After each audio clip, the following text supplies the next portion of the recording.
Spontaneous order, also named self-organization, is the spontaneous emergence of order out of seeming chaos. It is a process found in physical, biological, and social networks including economics, though the term self-organization is more often used for physical and biological processes, while spontaneous order is typically used to describe the emergence of various kinds of social orders from a combination of self-interested individuals who are not intentionally trying to create order through planning. The evolution of life on Earth, language, crystal structure, the Internet and a free market economy have all been proposed as examples of systems which evolved through spontaneous order. Naturalists often point to the inherent, watch-like, precision of uncultivated ecosystems and to the universe itself as ultimate examples of this phenomenon. Spontaneous orders are to be distinguished from organizations.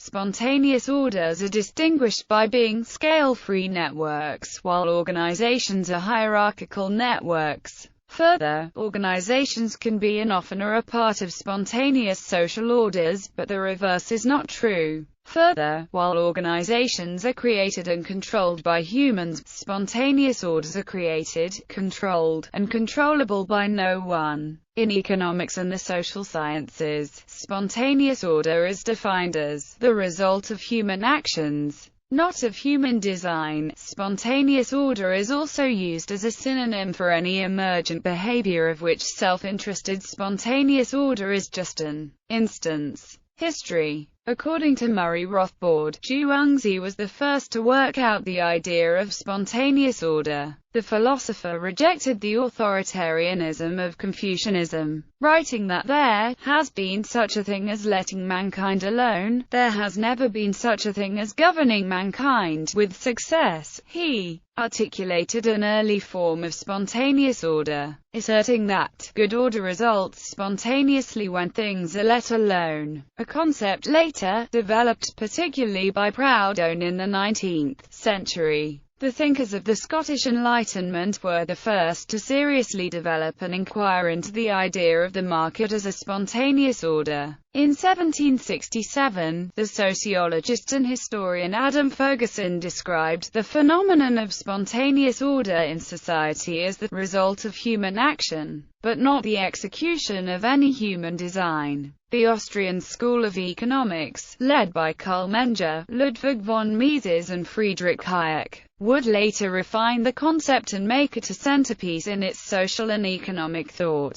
Examples: markets. Many economic classical liberals, such as Hayek, have argued that market economies are a spontaneous order, a more efficient allocation of societal resources than any design could achieve. They claim this spontaneous order is superior to any order a human mind can design due to the specifics of the information required. Centralized statistical data cannot convey this information because the statistics are created by abstracting away from the particulars of the situation. In a market economy, price is the aggregation of information acquired when people are free to use their individual knowledge. Price then allows everyone dealing in a commodity or its substitutes to make decisions based on more information than he or she could personally acquire. Information not statistically conveyable to a centralized authority. Interference from a central authority which affects price will have consequences they could not foresee because they do not know all of the particulars involved. This is illustrated in the concept of the invisible hand proposed by Adam Smith in The Wealth of Nations. Thus, in this view, by acting on information with greater detail and accuracy than possible for any centralized authority, a more efficient economy is created to the benefit of a whole society. Lawrence Reed, president of the Foundation for Economic Education, describes spontaneous order as follows. Spontaneous order is what happens when you leave people alone, when entrepreneurs see the desires of people, and then provide for them. They respond to market signals, to prices. Prices tell them what's needed and how urgently and where, and it's infinitely better and more productive than relying on a handful of elites in some distant bureaucracy. Game studies. The concept of spontaneous order is closely related with modern game studies. As early as in the 1940s, historian Johann Huizinga wrote that, in myth and ritual, the great instinctive forces of civilized life have their origin. Law and order, commerce and profit, craft and art, poetry, wisdom and science, all are rooted in the primeval soil of play. Following on this in his book The Fatal Conceit, Hayek notably wrote that, a game is indeed a clear instance of a process wherein obedience to common rules by elements pursuing different and even conflicting purposes results in overall order. Anarchism. Anarchists argue that the state is in fact an artificial creation of the ruling elite, and that true spontaneous order would arise if it was eliminated. Construed by some but not all as the ushering in of organization by anarchist law. In the anarchist view, such spontaneous order would involve the voluntary cooperation of individuals. According to the Oxford Dictionary of Sociology, the work of many symbolic interactionists is largely compatible with the anarchist vision, since it harbors a view of society as spontaneous order. (sobornost). The concept of spontaneous order can also be seen in the works of the Russian Slavophile movements and specifically in the works of Fyodor Dostoevsky.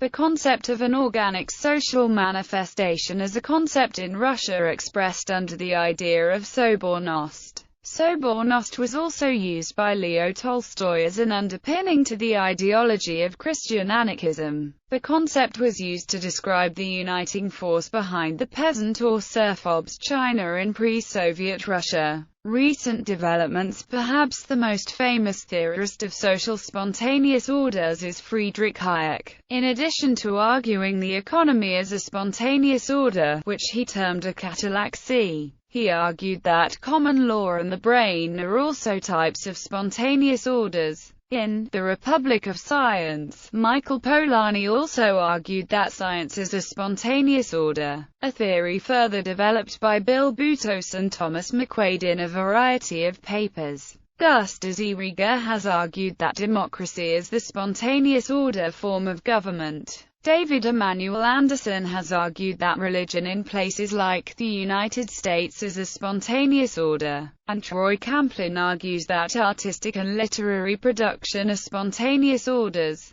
Paul Krugman too has contributed to spontaneous order theory in his book The Self-Organizing Economy, in which he claims that cities are self-organizing systems. Criticism.